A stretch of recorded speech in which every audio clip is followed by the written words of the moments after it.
Well, hello, everybody. Good evening. Happy Monday night to you. Welcome to the Royal We on Monday night. I'm going to wait just a few minutes to get started. I'm going to wait for some more people to sign on. I see a lot of you. I see you, Survivorship. How are you? H. Halloran. How are you doing? D-Doll. Tanya. It's good to see you. It's good to see all of you. Survivorship. What's going on? Going to wait a couple of minutes here for other people to sign on, and then we will definitely get started. I have a lot of really good content to talk about tonight, and I'm super excited to share it with you. So wait just a couple of minutes here for people to sign in. Happy Monday, everybody. Happy Monday.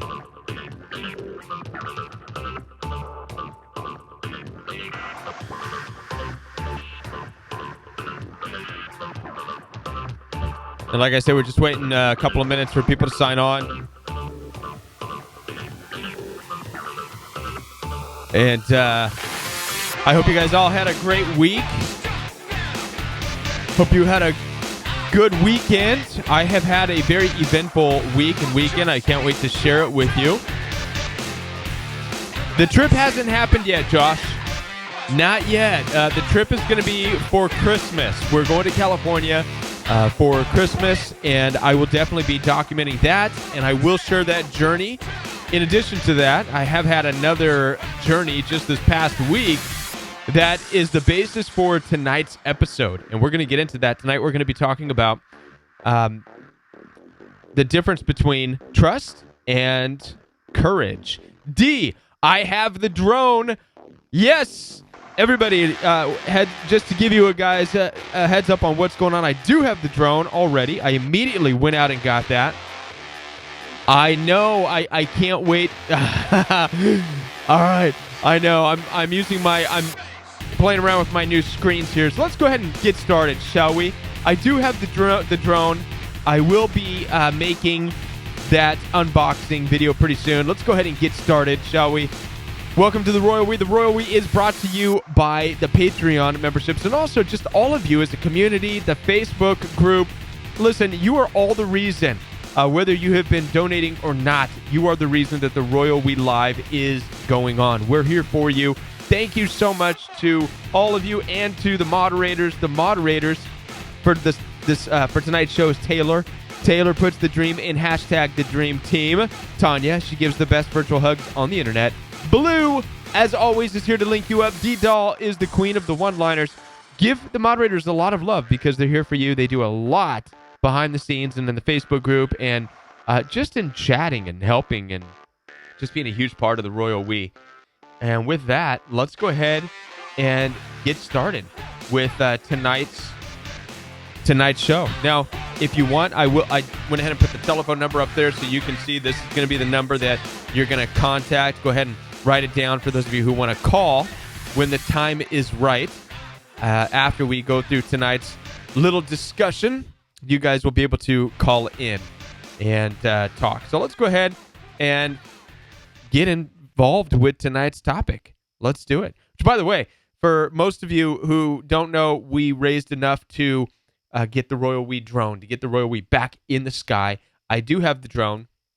I had to order some extra things on the side with my own money. I had to get anytime you get something new with technology, it's not just getting the actual piece of technology. There's a lot of stuff that you have to have newer stuff that it works with. Okay, so in the case of this new drone, it just so happens that my old phone is out of date to use it. So I had to get myself a new phone just to use the drone. I had to get a phone to use the drone. So I went ahead and took care of that. I ordered that. That's on its way too. I will be working on an unboxing this week for you all. I am so excited, and I can't wait to fulfill what we talked about. I'm going to put all your names on it, everything. It's going to be fantastic. I'm super excited. And with that, let's go ahead and get into tonight's topic before we get into the phone calls. Tonight, we're going to be talking about trust. Not just trust. We're going to be talking about what trust is not, but what replaces trust. Now, I've made a video before talking about, I made a video before talking about trust. And in the video that I talked about, I basically said we need to not have trust, right? And because empaths and we in general can get ourselves in trouble by being too trusting, right? And not only that, but trusting, as I've discovered, has become such a reactive form of having a relationship. I trust you, meaning I will react, right? Do you follow me? And so but at the same time, we cannot live our lives not interacting with the world, not interacting with other individuals, not sometimes putting ourselves in the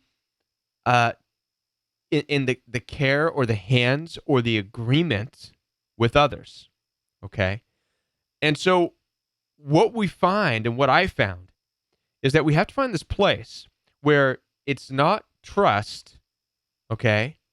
Because trust is reactive, but instead, when a certain amount of healing has taken place coming out of narcissistic abuse, you're able to go back out in the world and have relationships with people, not because you trust them, but because you have courage. Not only that, but you're able to do things in the world. You're able to do things with people. You're able to, once again, put yourself out there because you have courage, right? And it's courage that allows you to go into certain places, be around certain people, be in this world. Because as you know, this world is a broken place. People are broken, right? And I was having a conversation with Blue earlier about this. We live in the devil's playground, so to speak. We really do. And we could talk all day long about how,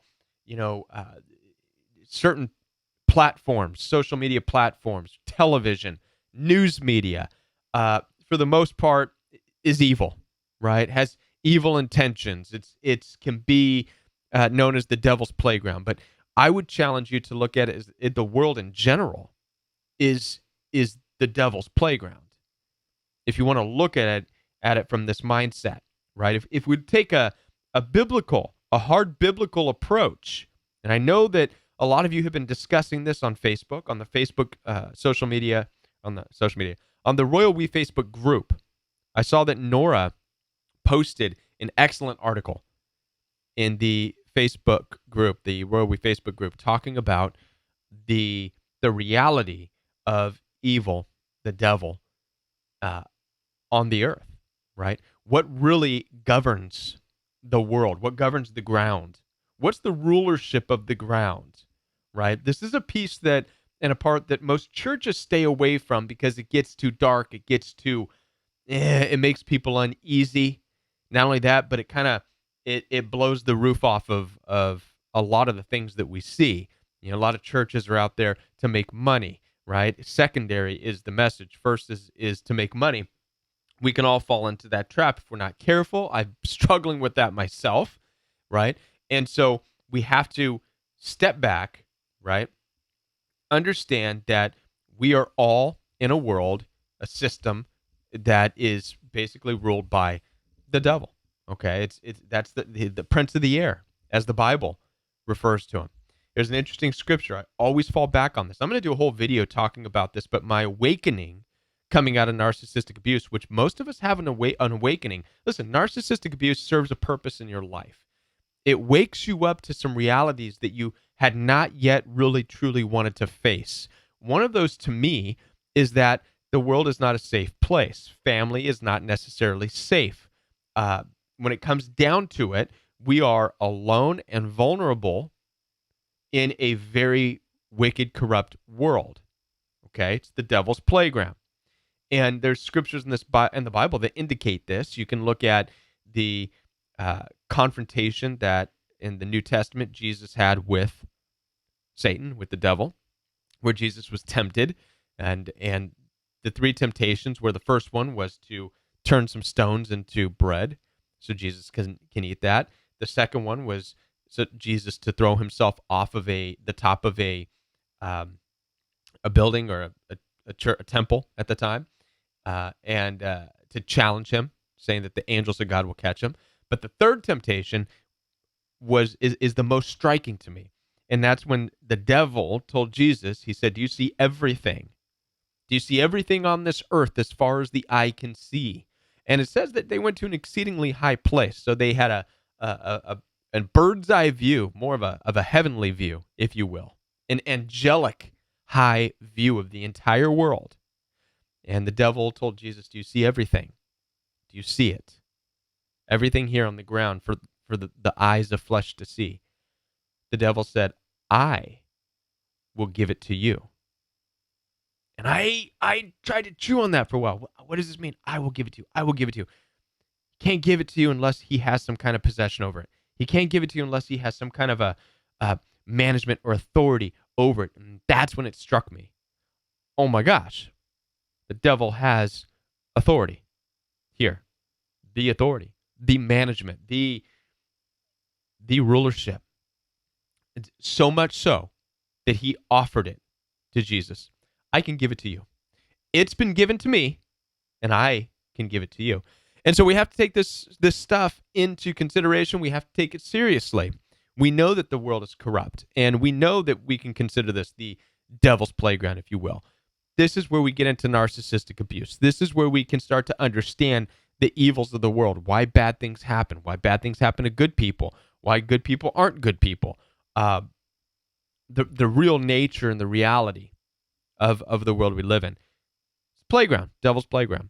So when we talk now about, I digress there, when we talk about now trust, okay, no, you cannot trust because trust is reactive. Trusting is such a vulnerable thing. I trust myself to you. I trust myself into your hands. I trust that you'll never hurt me. I trust that, no, you can't do that, okay?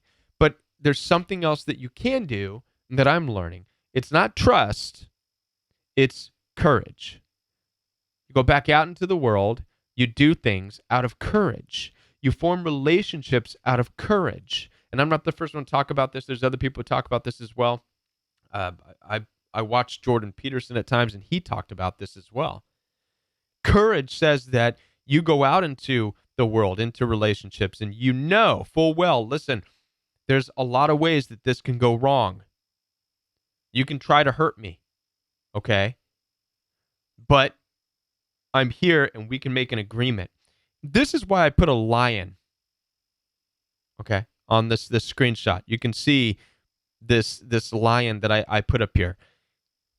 When you consider a lion and how fierce they are, right?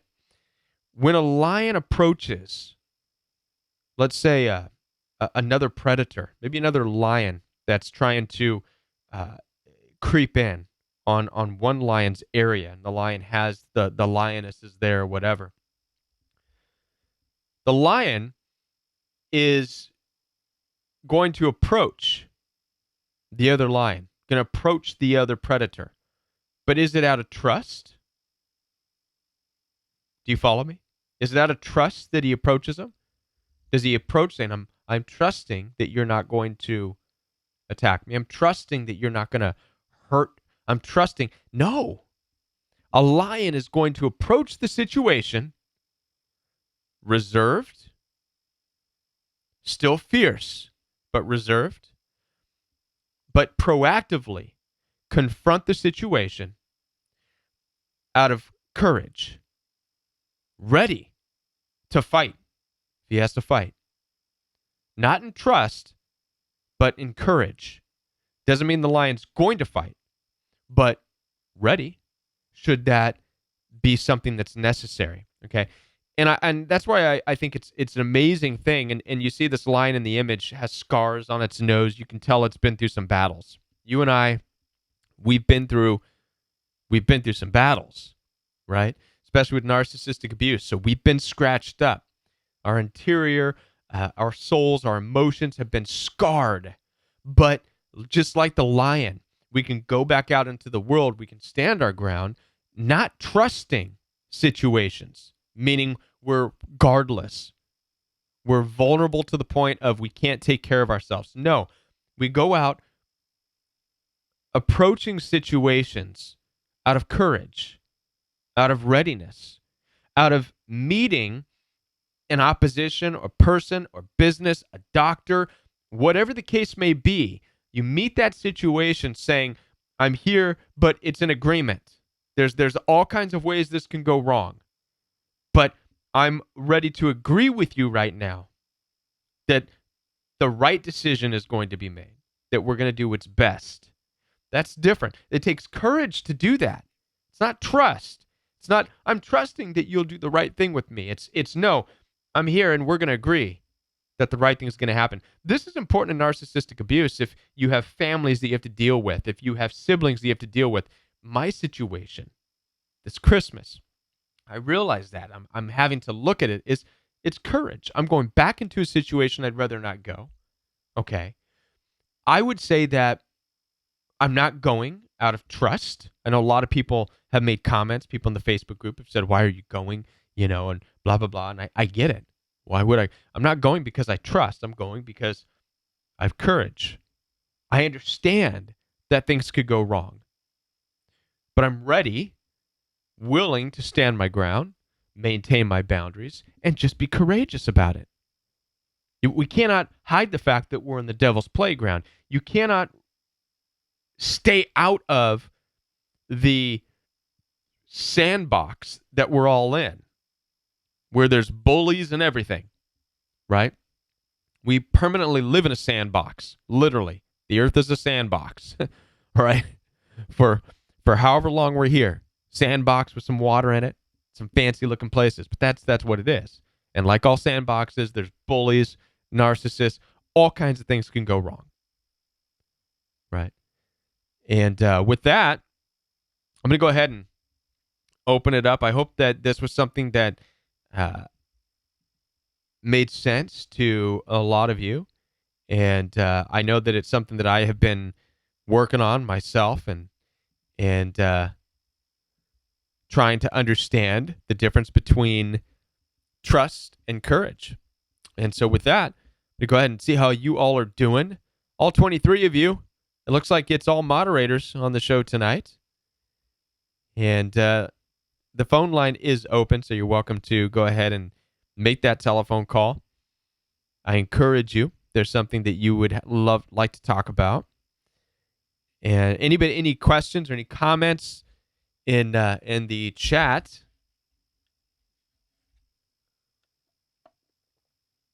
Thank you, Blue. I appreciate that. Courage is a good thing, yes, and it's very hard. It's hard to have that courage. Narcissistic abuse puts you in this place where you want to stay away from everything, right? And for a period of time, it's probably better off that you do. I realize that staying away from everything and the narcissistic abuse really breaks trust.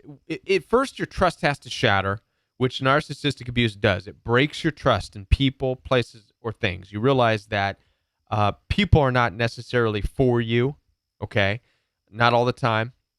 It breaks that trust, right? If it hasn't already been broken in life, it breaks that. But in its place starts to form courage.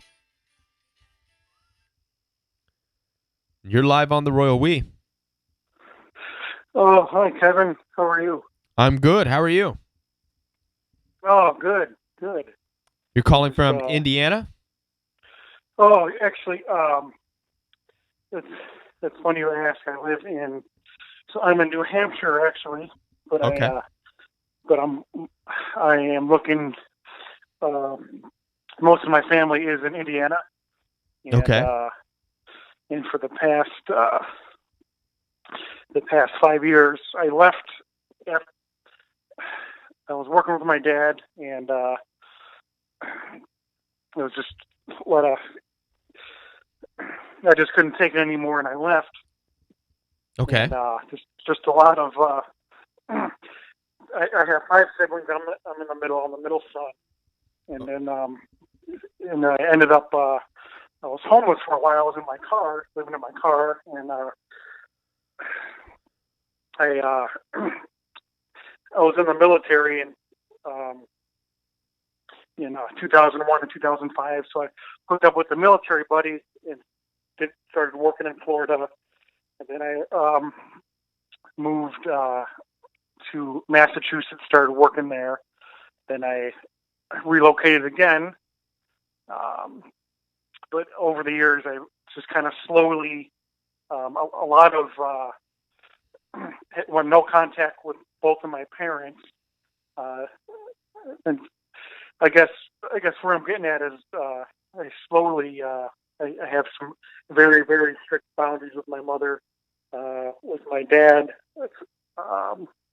I could communicate with him a little easier, but I think I'm at the point now. I have a lot of friends, a lot of cousins in Indiana, and I'm thinking of instead of running away, going back. But obviously, I'm having a lot of anxiety, a lot of fear of.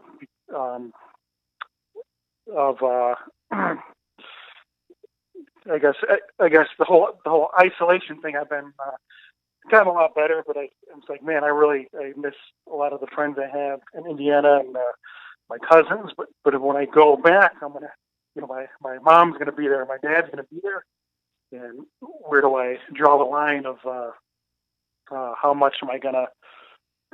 I don't want to see them too much, but it's gonna be obviously it's just a lot of anxiety for me. So I'm thinking, should I go back? Should I stay where I'm at? So that's okay. No, I completely understand, and I'm dealing with the same thing. I'm going back to a place where I'd rather not go for the holidays, where I've struggled to do this, right? Because I know that I'm going to be in the area of a place where I left. I chose to leave to build a new life, which is what you're supposed to do, by the way. Okay, so if you've left to build a new life, good for you. That's what you're supposed to do. Listen, we're not supposed to be living with mom and dad and cousins and brothers in this all of our life. Not as men, not as anybody. Right? There's very clear, and I tend to lean on the Bible in these situations, and there's scriptures that say, therefore, a man leaves the mother and father, and this is people don't. They have a hard time understanding what this means because they confuse this also with honor thy mother and father, which some people take as, well, never leave them. No, honor just means don't say bad things about them, but you've got to leave them. And that word leave, it means break away. You break away emotionally, you break away physically. It wasn't uncommon for people to leave states away, right? Countries away. This is how people become, this is how people grow, flourish, move on, find lives, build your own family, start the cycle all over again. That doesn't happen until you leave your mom and dad. And another thing is that typically we find ourselves in this place where if you're single, you're not married yourself, you don't have your own family, it's easy to want to fall back onto trying to be accepted by mom and dad and brothers and sisters, and you look at that as your clan or whatever, and you can, some people do, but that's not the case always. It's not how it's supposed to be, right? Especially if it's a very difficult hierarchy where there's a lot of manipulation, a lot of lying, a lot of cover up, a lot of abuse, a lot of toxicity. If that's the case, then it's best to not associate at all, right? If you're going for a specific reason because you've been invited or whatever, then by all means, and you feel you have to go, you can, but you don't have to go. This is the one thing that you've got to understand is you don't have to do anything. You don't have to see them. You don't have to see your dad. You don't have to see your mom. Okay? You don't have to. This is right. We got to break this idea that, well, we have to. No. I'm getting ready to go on a trip, and I'm not under the impression that I have to be or see or do anything other than enjoy my time with what I want to go see and do, right? If I come across certain people, I do, right? But in no way, shape, or form is it going to direct or dictate what I'm doing while I'm visiting. Okay, and that's really where you have to be in this. Is that if you're getting ready to go and spend time with people that you'd rather not spend time with first, then figure out why it is you're even going. Okay. Secondly, if you decide to go because you go because you really want to go, right? Yeah.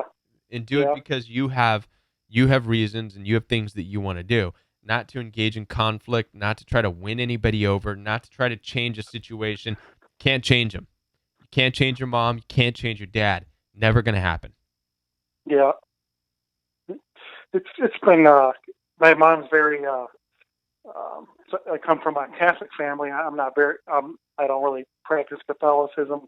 Um, and my dad just a lot of alcoholism, just a lot of kind of rage in my um, and when I was in my late 20s. I'm like, okay, I never really dated. I never just kind of had a fear of dating women, and um, just depression, anxiety, and I think after my mom wanted my dad and I to connect. This has been going even since I was a teenager. Like, why can't you connect with your dad? Why can't you connect with your dad? And it's and then obviously the with that stuff going on, and then I after I was working with them in the warehouse. I quit, left, and then had a lot of one of my sisters kind of understood. My brothers were really upset. This is where you get the like flying monkey stuff involved. But then my oldest sister went through a divorce just recently, and Right. her and my mother just attacked her. And oh my God, just Yeah. and I'm like, uh, and she kind of understood, uh, like because I've been on this. I kind of understand how she feels, and I guess over the years I've set boundaries with my siblings, my some aunts, some uncles. Not everybody, some people do understand, and there are extended family members who I am more comfortable with. But I'm really I've been going to ACOA meetings, 12-step groups. Very. I've been in bowling leagues. I don't really have any close friends. Uh, co-ed softball leagues, Right. I kind Right. of stuff like that.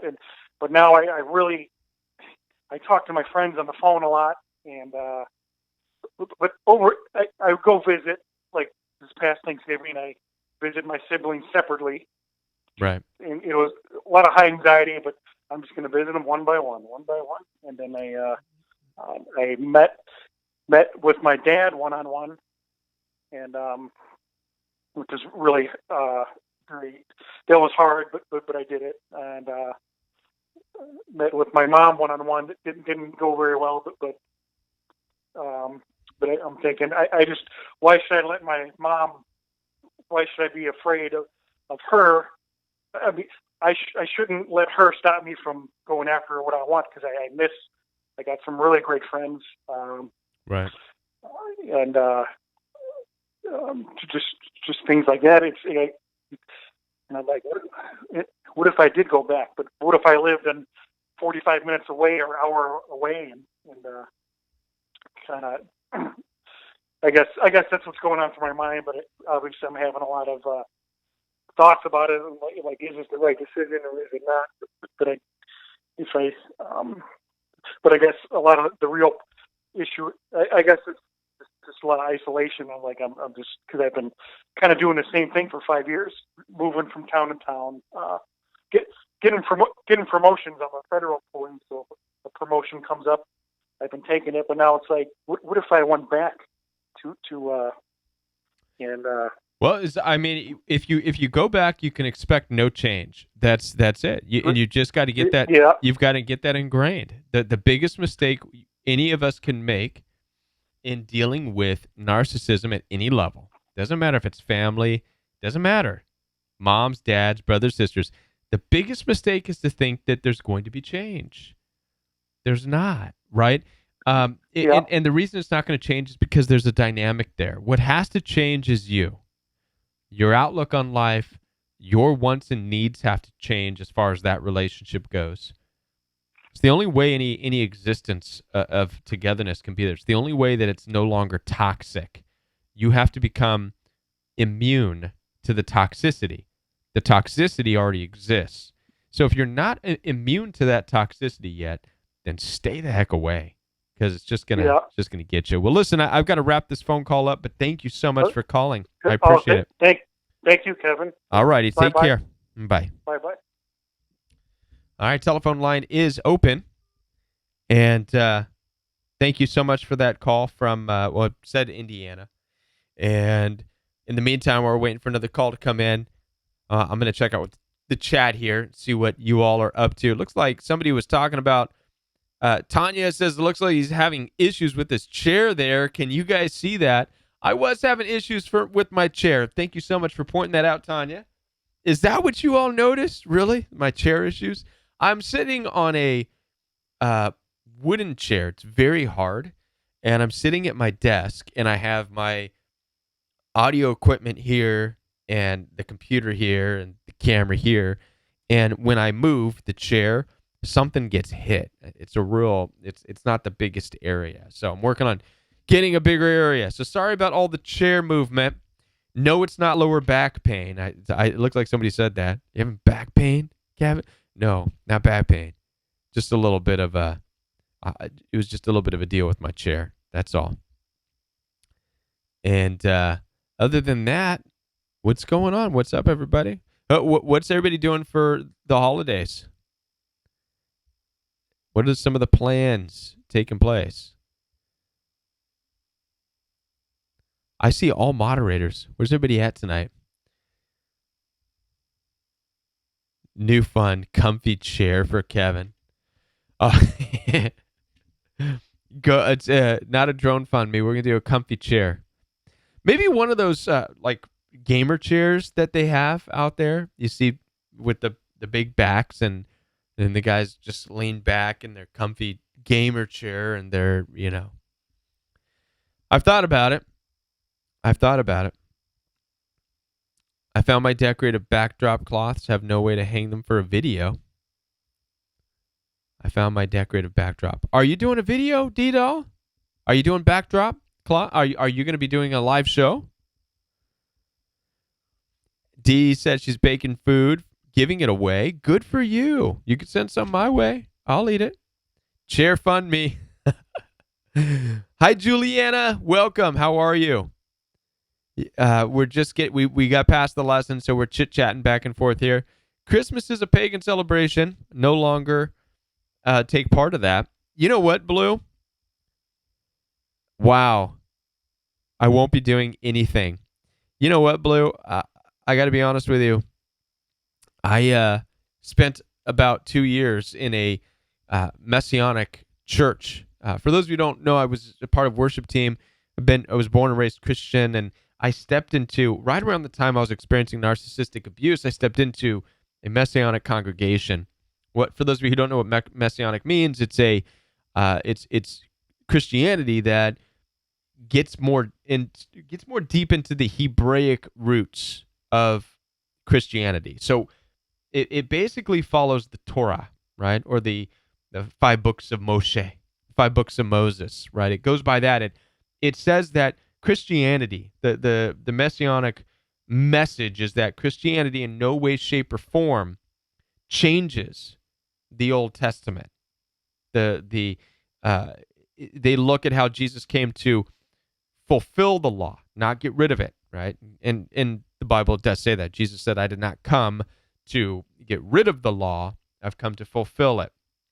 In that, we learn a lot about the Old Testament. We learn a lot about the old traditions. With that, the reason I'm saying this is because Christmas is never has been, a biblical celebration in any way, shape, or form. And as a matter of fact, to Blue's point, the actual celebration of Christmas does have even deeper roots grounded in pagan rituals. There were ancient, worshipped people. One of them's name was, I can't think of it off the top of my head. I want to say Tumal or Tumao something. I don't. I'm gonna have to look it up. But anyways, what they would do in these pagan rituals is oftentimes sacrifice. In the ancient days, there were a lot of nasty pagan stuff, much like today. They used to sacrifice children. And one of them was in a giant furnace of a statue of this individual, and it would turn red because it got so hot. And it was a pagan ritual, and a lot of that kind of crept and found its way into the story of Santa Claus. Big man, a big red suit.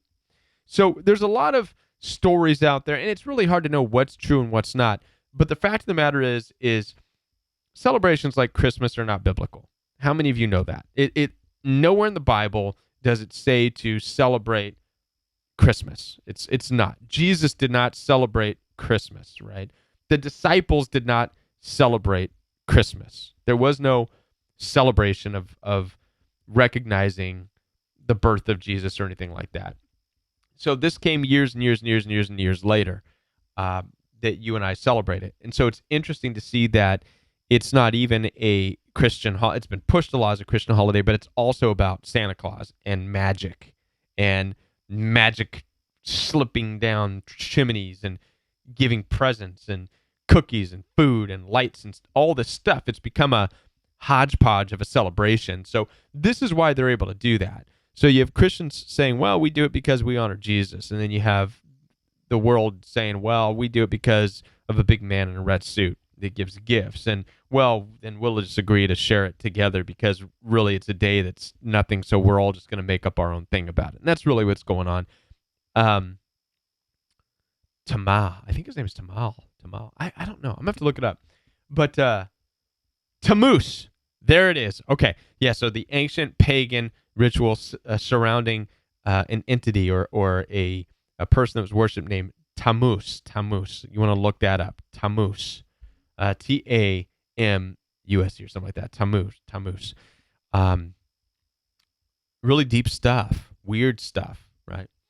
And so, anyways, the Messianic congregation did not celebrate Christmas, and I got really deep into that a couple of years. I didn't celebrate Christmas at all. Didn't honor it, and it was wild because, when you have grandparents and stuff that want to take part in their grandkids, my kids' life, what am I going to do? Tell them, no, you can't give them gifts because I don't do Christmas and I don't want my kid, you don't really do that, right? You find a way to say, okay, you want to give them gifts, whatever you want to take part, it's fine. But I understand what Blue is talking about. Yeah, she posted something, pagan origins of Christmas. It's this real stuff, and this is one of the things where I know that on the Facebook group, I know a lot of people are talking back and forth about the idea of the world, being inherently evil. Brings a lot of things into question. Not just Christmas and the holidays and this and that, but even churches. I was talking with, yes, there it is. Blue's talking about Tammuz Ishtar, the statue, liberty, lie, right. That's right. It's all a lie. Disguised trick people who follow the Lord yet do not know his scriptures. Yep. Yes, the Bible clearly says does not cut down trees and decorate them. Yes, that was part of, also to Blue's point, this is true. This is part of the pagan ritual, right? Not only the Tammuz statue where they would sacrifice things and they get this thing glowing hot, turning red with sacrifices in it, but also it had to do with decorating trees. This is part of the pagan ritual, right? So a lot of the aspects that we have from Christmas actually have been borrowed from a lot of pagan, a lot of cultic things, and they've been adopted. And to a lot of Christians' point, what they say is, well, there's nothing wrong with taking them and making them good. What the world does, we can do, but for purpose of love and Christianity. Well, it's that's getting on dicey territory, right? Taking a holiday like Christmas and saying, well, it's a worldly holiday, but we're going to make it about God. Nowhere in the Bible does God instruct us to do that, right? God doesn't say, oh, go find the pagans, take their rituals, and make it about me instead. He doesn't say to do that, right? God says, do what I tell you to do. Jesus says, follow me. Jesus didn't participate in these rituals. Jesus didn't celebrate any pagan holidays. Jesus did one thing, and that was Passover. That was it. I mean, if we really want to get biblical and you really want to do things according to how the ancient Hebrew people did them and according to what the Bible says to do, according to what Jesus said to do, then you will participate in Passover. That is the only thing that's acknowledged biblically. And then there's a bunch of other ancient practices from the Hebrew people, harvest festivals and things like this, but nowhere is there Christmas or Halloween or Easter. Easter, celebrating the resurrection, another one where Christianity or people borrowed, once again, pagan rituals and said, well, we're going to do our own thing with this pagan ritual. Again, that dicey territory, right? Because it just created a mishmash, a hodgepodge. What's this day all about? I don't know. We're doing it because it's resurrection. Well, we're doing it because we're hiding painted eggs. Okay. Messianics, let me answer some questions. Sorry about that. Messianics still practice all kinds of traditional rituals. I wonder what they believe about the rebuilding of the temple. Messianics did all practice a lot of the ancient rituals, the Hebraic roots rituals, the Old Testament rituals, Passover, different Seder dinners.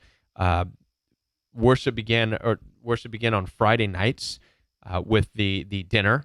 And man, even though it was a few years ago, but I can't remember the name of the Friday night dinners, but we would actually have fresh baked challah, they called it. It's the bread, which is very traditional in the Hebrew, the ancient Hebrew days. The rebuilding of the temple is something that they're waiting on, talking about all the time.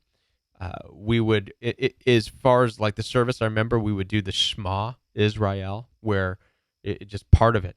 We sing the song Shema Israel Adonai. It's a whole scripture, and it's real interesting. Yeah, I believe that there's a scripture. There's a lot. I'd have to go on that's a whole other topic. Will they start sacrificing again? There's no need for it if Jesus did all for us. Substitutionary atonement. Yes, that is a very good question, and I was asked that a lot by certain family member and friends who found out that I was getting involved in with Messianic. And the thing we have to understand is about the sacrifices is that even though we don't need to honor pagan rituals, right? At the same time, certain sacrifices and the sacrifices were that we see in the Old Testament of the Bible were given as specific instructions for those people at that time. Okay, the sacrifices were for a certain group. It wasn't for all people in all generations. That's not what God said. It was basically it was for this group of people to sacrifice because God did this for them at this spot. And so this is where you see that sacrifice taking place. So the question of, well, how come we don't go out and, get bulls and whatever, rams, and well, because God hasn't spoken that to this people at this time, saying, do this now because I'm doing this for you. And so no, the sacrifice doesn't, and also because of Jesus. Jesus became the ultimate sacrifice. So that we don't have to worry about the sacrifices. Yes, I love the songs and dances at the Messianic service. D, I didn't know you were involved with the Messianic. Had gone. That's very, very cool. If you guys want to, get real deep into the Hebraic understandings of the Bible, you'll check out Messianic. That's really the only way. You have Christianity, which I've been a part of all my life. But it wasn't until I went to the Messianic congregation that I really got a deeper look at the whole Word of God. And we got a call from Michigan. You're live on the Royal We. Hi, is this Kevin? This is Kevin. Wow, this is so great. Thank you for doing what you're doing. You've helped me so much, and then I have been able to send videos to like 4 friends, and now I work doing meditations at a yoga studio, and I'm contemplating actually setting up support groups there for. It's a really big need. I'm actually shocked. I was quite isolated for about 5 years living in the woods, and now I'm in this little town. And I had no clue that people were going through the same thing. I really didn't. And you were a godsend. I talked to you a couple weeks ago. I accidentally sent the videos to you instead of my stepdaughter who needed them. Oh, yes. I remember. Yes. Yeah. And well, anyway, today was a rough day. It's been over a month, and I'm a little confused. My parents live quite far away, and yes, the Christmas is coming up. And Sunday was the day where I dropped my children back off at their dad's house, and he had asked if maybe I could spend Christmas with him. And I couldn't believe that I actually was feeling conflicted, like I was actually even contemplating it. And I pretty much ran back to the car, not literally, but I got out of the situation quick because I knew my thinking was faulty. Mm-hmm. But today, all I could do was just cry, and I had panic attacks, and it's been awful. And I just wonder when it's going to end. When is it going to end? Huh. A part of it, this healing takes a long time, right? Mm-hmm. And I've said this before for a lot of people, the healing is not just about one particular relationship, all right? The healing and the panic attacks and the anxiety is in regards to just the reality of the world. It's your new perception. It's everything coming undone in your life so that everything can be rebuilt differently. Right. And nothing did. about it is comfortable. Nothing about it is comfortable. Oh my God. It's all scary. Thank you. It's all scary. Yes. But it's real. All right, it's true. It's growing into a truer you, right? Getting rid of the old vocabulary that we used to live by, right? Things like trust, which I talked about in this particular video, things like love, things like all these words that we would live our lives according to, which we really don't even know what it means, right? If I were to ask you to talk about love, what is it? You'd probably say, I don't know, but I'd say if you loved people, and you'd say, well, yeah, that's why I'm hurting so much. And you know what I mean? But we don't really even know how to define, well, what does that love mean, right? Trust. If you trusted people, yes, I trust them and they hurt. Well, okay. Really what we're talking about is we've lived a life of such vulnerability, and we've discovered that through that vulnerability, we are taken advantage of, we're lied to, we're manipulated, we're used. Okay. All this under the disguise of trust and love and all this stuff. So it's a world-shattering experience that hurts so deep and so bad because it's reforming you into a new being. You really are being born again, and it's painful. New discovery, new learning. How to lead the rest of your life, how to grow, how to stay safe, how to build courage instead of trust, right? How to understand what love truly is, okay? And this is I didn't learn about true love until, as Dee and I were just talking about, we were talking about the Messianic congregation. I didn't learn about true love until I got involved and started to look at the Messianic way, the Old Testament, the ancient Hebraic understanding of love. They didn't have, you see, in Christianity, they clumped everything into this one word, love, this English word, love. What does it mean? I have no idea. This is why we have abusive people running around saying, I love you. because Right. it's a meaningless word. It's a Oh, it's all these different things. Whatever somebody wants love to mean, that's what it means. And so when you go into the ancient days, the ancient understanding, the Hebraic roots, they didn't use a word love. They had a different specific word for a different type of attachment. So for example, the word where God so loved the world, the word there wasn't love. The word was agape, meaning God so will give of the world, expecting nothing in return because he knows the world has nothing that he needs or nothing for him, but he's going to give into that because, well, he's God. And you can say, well, how does that work? Well, you do the same thing if you are to feed a homeless person. That's agape. You are mhm. giving to something and to an entity that can't pay you back, but you don't care. You don't need anything back. You don't want anything back. You're doing it because of the goodness of you. That is agape, and that is God towards us. Okay, so that's the word agape.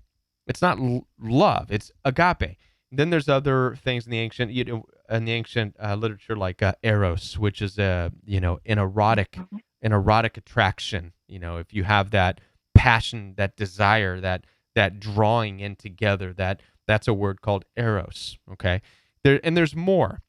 It breaks it down. There's very specific things. There's not a word called love, and so I'm telling you all this because we're going back into a time where we need to learn this stuff and figure it out because we've been wandering around aimlessly trying to find things like love. What does that mean? Trying to find things like people we can trust. What Mhm. the heck does that mean? Right? And we've been failed at every corner, from our parents, our spouses, friends, because we don't have an understanding of these things, right? It's painful. Right. All that to say, I think I've rambled on long enough. Very painful. Very painful. And I think what's really powerful too, specifically because of the person that you are and how you really do investigate the definition of the word, its actual spiritual intent. And I swear it's like the closest thing that I can get to when I have read spiritual text or when I'm reading the Bible is like when I did this philosophy class, and there was this question that was posed to me, and it was one of the branches was aesthetics. What is art and what is not?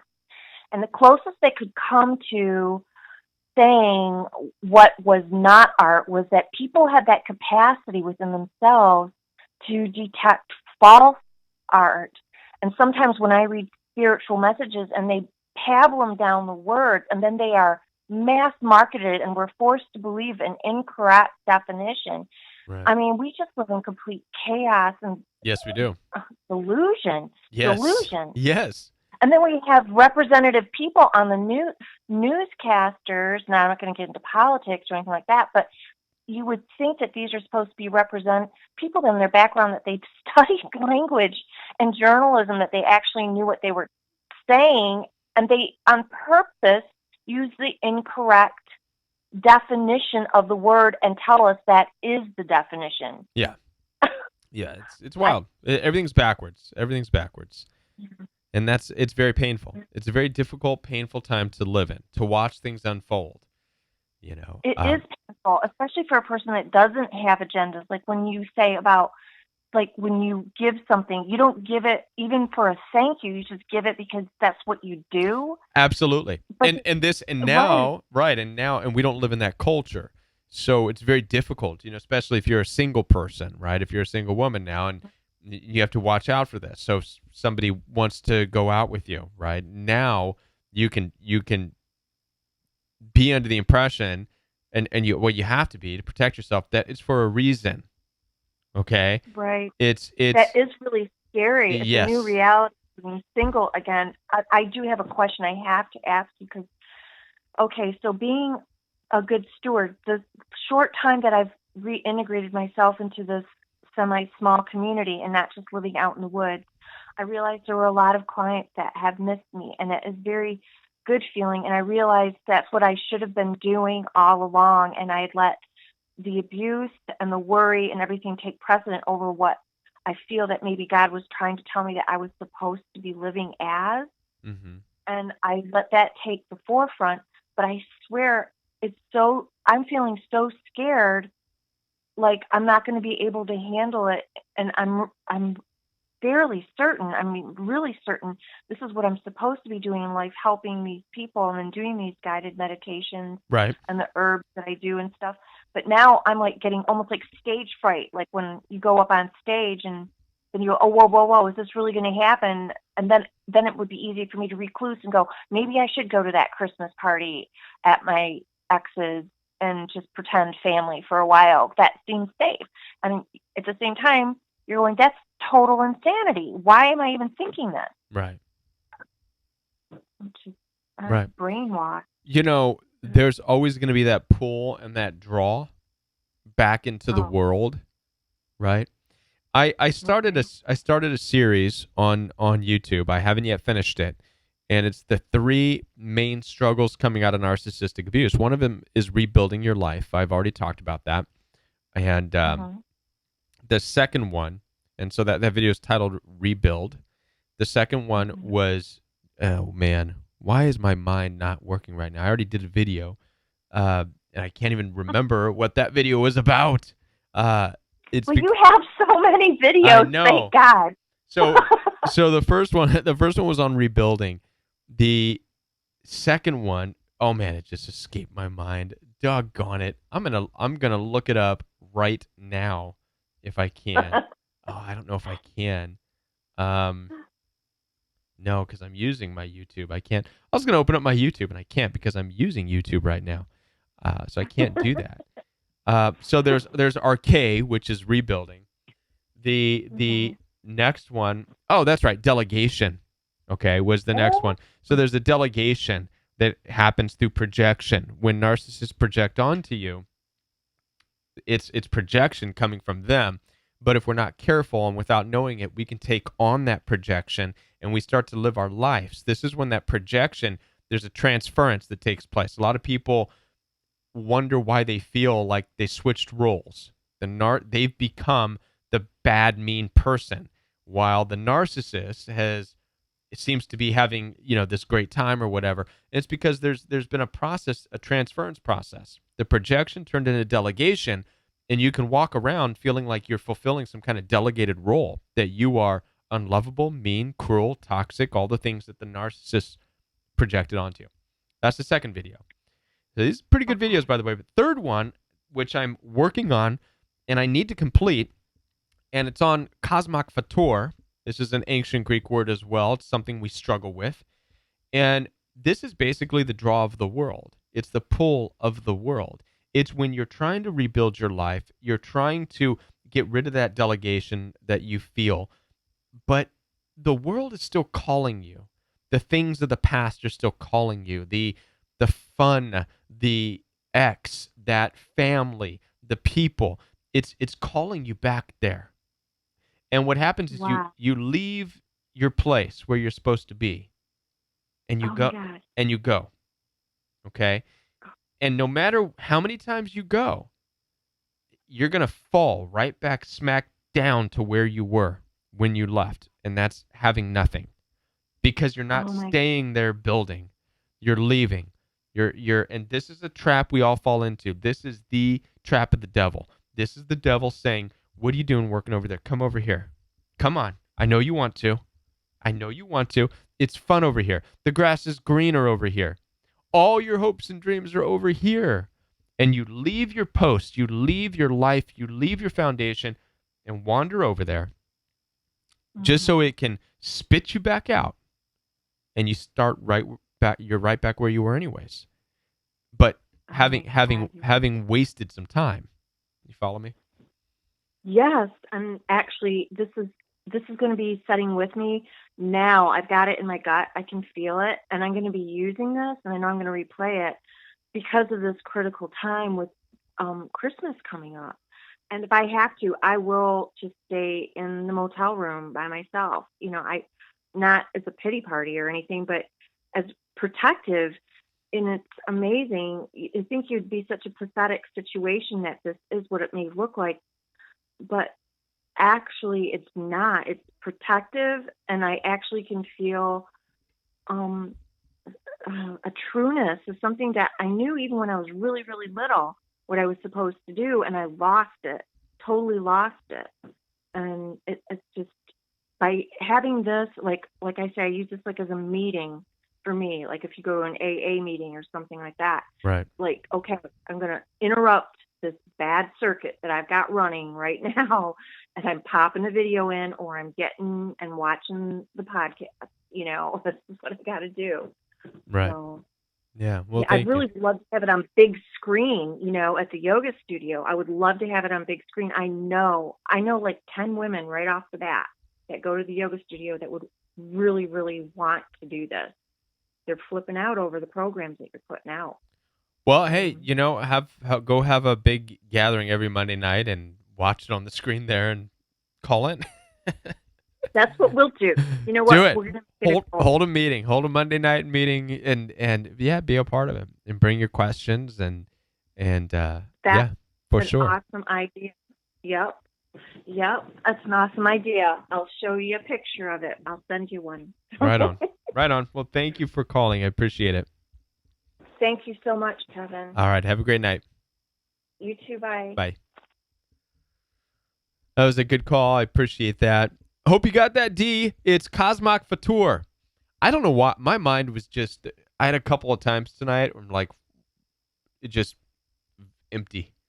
But I've had a lot go on this week and today. My emotions were high today. You're gonna see why in a video coming out this week. But yeah. So Cosmoc Fatur, D. Cosmo is when I learned about Cosmoc Fatur and the Messianic congregation, but the preacher he mispronounced it. He said Cosmo Crater or whatever. It's Cosmoc Fatur. If you look it up in the Hebrew language, Cosmoc Fatur. That's how it's pronounced anyways. I don't speak Greek, but that's how the English does its best job to translate it for you, to sound it out. Cosmoc Fatur. So check that word out.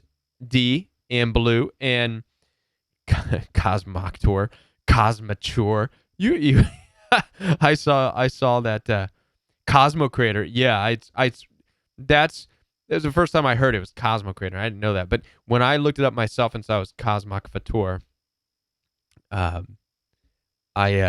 looked that up and that's what it is. Cosmoc Fatur is the world. These are the three. Listen, I'll give it to you right now. The three struggles when we're talking about arche, which is rebuilding, and we're talking about the delegation, which is, I can't even think of the Hebrew word right now. But then we have the next one coming up that I'm about to put out, which is the Cosmoc Fatur. These are the three struggles that the New Testament talks about, right? Those are the Greek words that are used. Right? For we struggle not against flesh and blood, but against arche, and the one that represents delegation, and then Cosmoc Fatur. And then another one. And so when I looked at these words and I dug deep into the meaning, it really brought something home for me. Something really clicked, that they're not necessarily saying that, yes, we don't battle against flesh and blood, meaning we don't battle against opponents that we can see physically with our eyes, right? We battle against these things that exist. These things are powers. They are influences, right? These things are pulls in our life, pulls like pulling us, desires. These are the things we wrestle against, not flesh and blood. And so when you start to look at these things and as I was, and that's exactly why I made these videos. I may have to make them again because I don't think they got enough traction. I don't know if I effectively got the message across, but I want to work on that. And yeah. Exousier, yes, thank you, D. That is the second one, exousier. Right.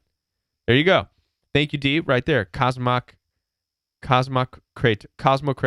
or Cosmoc Fatur, referring to Satan, demons influencing the lives of worldly people, used in Ephesians 6:12, right?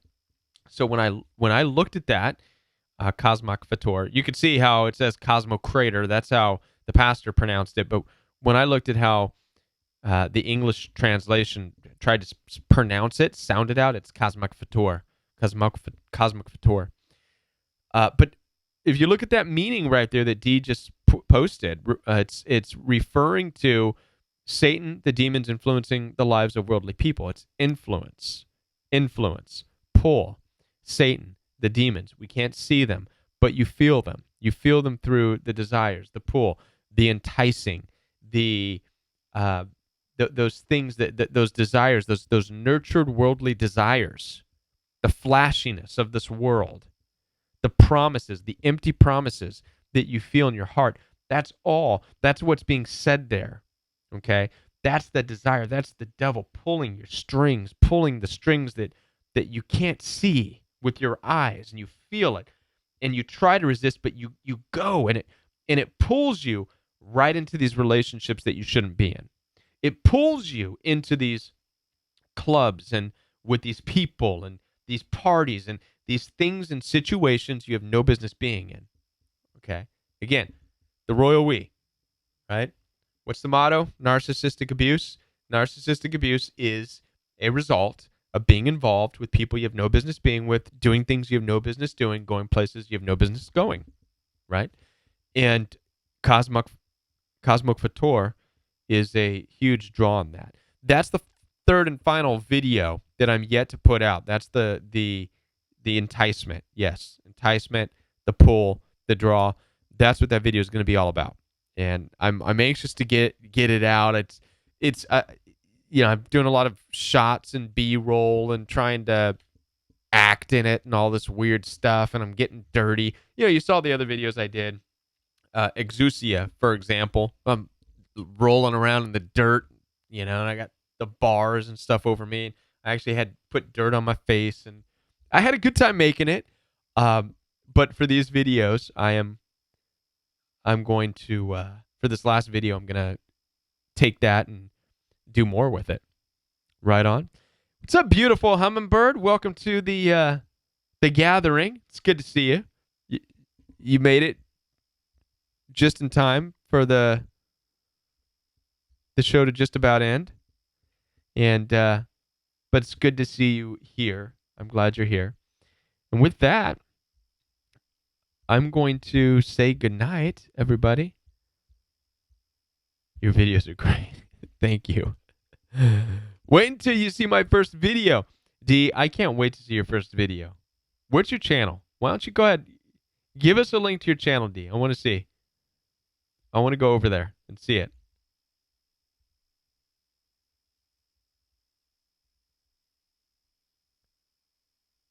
Yes, Blue, I will. Blue, I have other videos. This week, I have the video on that's coming out about courage and trust. Then we're going into this holiday season where I'm going to be traveling to California, so I'm going to be doing a lot of shooting for that. I also have in mind to address the issue of the world, the evilness of the world. Your Vivitar drones arrives? D, are you gonna be competing in the drone space with me? That's exciting. I'm excited for you. That's awesome. What are you gonna talk about? What are you talking? D's. Are you gonna be leaving? Don't tell me you're gonna leave the royal we. D. I'm being serious now. Are you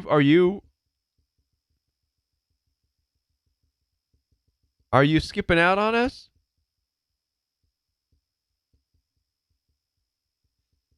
I'm waiting for D to respond. I don't think there's a delay. Nope. No.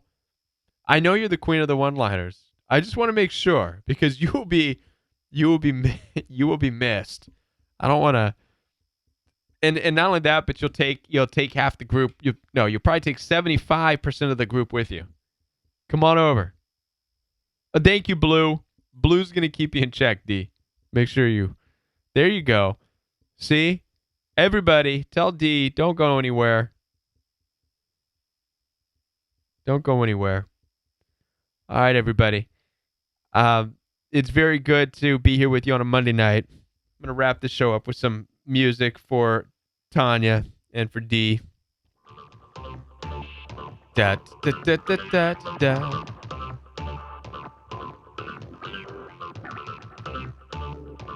And right on. Everybody have a great week. And I believe we will be here next Monday night for sure. However, the Monday after this next Monday, I will be out of town. Just to give you a heads up. So, in one more week, Monday. The next Monday, I will be on my way back from California. So, we will not be live. All right? Just to give you a heads up, everybody. We will be here next Monday. I hope to see you all here on the Royal We Live next Monday night. Thank you for joining me tonight. And thank you for taking your time. Phone calls. Thank you for the questions. It's good to chat with you. Be looking out on the organic channel for uploads this week and next week on the Royal We channel. And thank you all once again. And we will be back with more from the Royal We. Thank you, community. And I also hope to see you all in the Royal We support group on Facebook. And if you're not on the Royal We Facebook support group yet, be sure to get over there and become a part of that. A lot of good stuff, a lot of good posts. And I'm even going to go, I even visit there and I start to borrow some of the ideas to talk about for some shows coming up. So thank you for that, everybody. And we'll be back. No stream the 23rd. That's absolutely right. Thank you, Blue. All right. Bye, everybody. Much love. And we'll see you next time.